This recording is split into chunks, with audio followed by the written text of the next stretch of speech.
もしかしてほうき星の雫今持ってるんですか？はい。どんな風になるか試してみましょう。わかった。何かあった時は二人は逃げてね。逃げたりしません。なら連絡係。俺たちが死なないように誰かに助けを呼びに行ってほしい。そういうことなら。わかりました。引き受けます。ありがとう。レプセバイブルプスノス。お、風が一直線に。垣根も植栽も吹き飛ばして庭園を貫いた。よし、見通しが良くなった。行こう。意外と思い切りがいいですね。さすが東の国一の部門ブランシェット家出身の方です。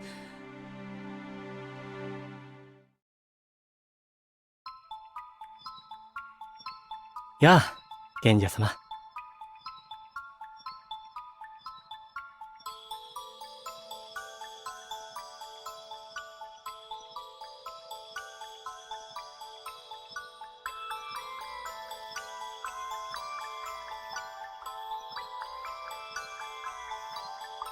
どうしてお前がここに？さあ、月のいたずらか、寂しがり屋のターリアに引き寄せられたか。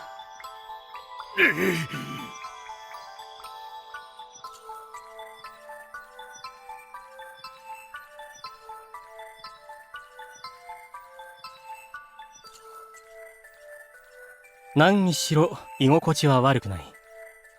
ある種の際どいジョークのようだが、ここはいわば彼女の体内だからね。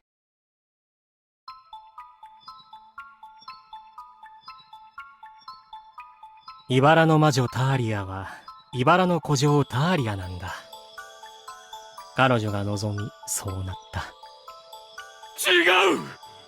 お前に捨てられた悲しみで猛襲に取りつかれたんだ。でなければ古びた城と同化したいなどと誰が望むものか。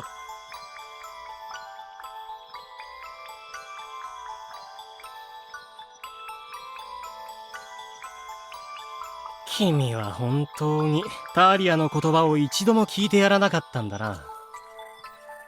君の望んだ彼女の姿ではないからといって彼女は不幸ではないよ。黙れ！月に行かれたベテンシめ、お前こそが厄災だ。一度も言うことを聞かなかっただって。ターリアのことを一番考えていたのは俺だ。嫌われ者の彼女のもとに通って人形劇を見せて孤独を慰めた。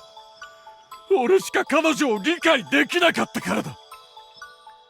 なのにお前が現れたせいでターリアはのぼせやがって。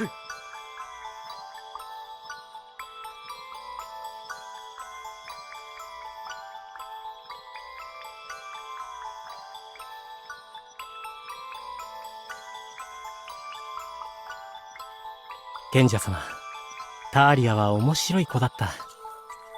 彼女は月に行こうとしたんだよ。そう、あのきらめく星に足を下ろして茨の古城を根付かせる。黄金世界に佇む茨の古城、それが彼女の夢で、彼女はまだ夢を見ている。願って願って願い続けて、彼女の髪は茨のツタに、手は城壁に、足は城門に変わった。そして幽霊船のように次元をさまよいながら、夢が叶う日を待ち続けている。パルノクタン・ニクサジオンダメだ。茨のツタに取り囲まれて広間の出入り口を封じられてしまった。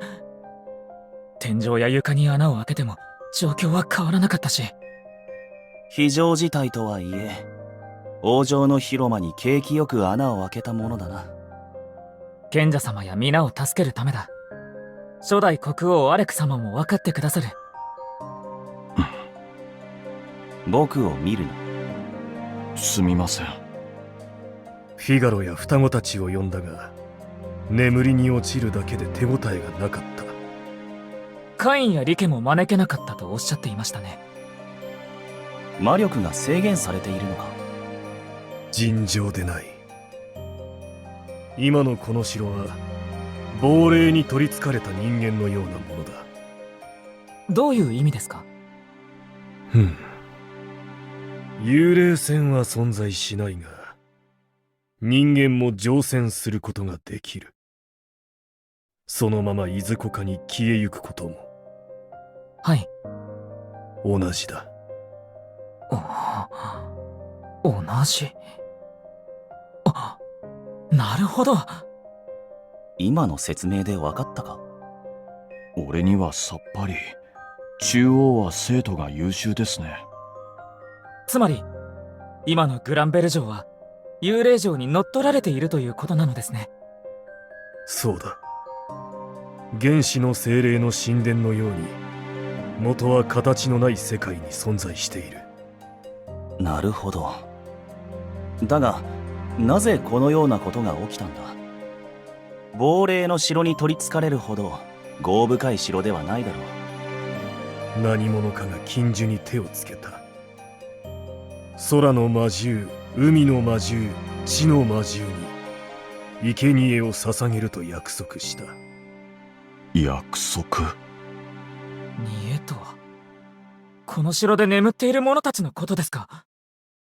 そのようなことはさせません。城の者たちの眠りは必ず解いてみせます。アーサーの言う通りだ。眠りについた彼らに罪はないからな。それにシノたちも心配だ。ミチルたちもです。無事でいてくれるといいのですが。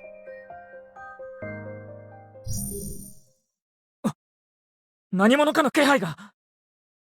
父と母の悲願を邪魔する者どもめ。私が相手になってやろう。金髪の娘。カインの言っていた魔女か。似ている。バルコニーで石になった魔女に。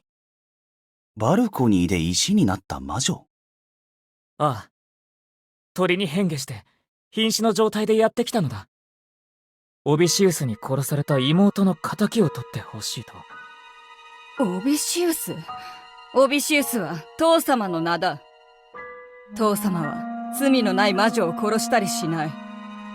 あなたは彼女に似ている。だがオード様の気配がする。僕もうっすら感じていた。あなたの血縁か？私を媒介にして作られた。作られた？それは人形だ。人形？彼女が？私が人形だと？バカな。彼女の言う通りだ。人形には到底見えない血の通った気配がする。私の血を媒介に使っている。それを造形した者も相応の魔力の持ち主だろう。各国の魔女を殺して得た魔ナ石から魔獣の好む煮えを作り、魔獣を支配している。煮え？そうだ。お前たちが魔獣の煮えだ。食われるぞ。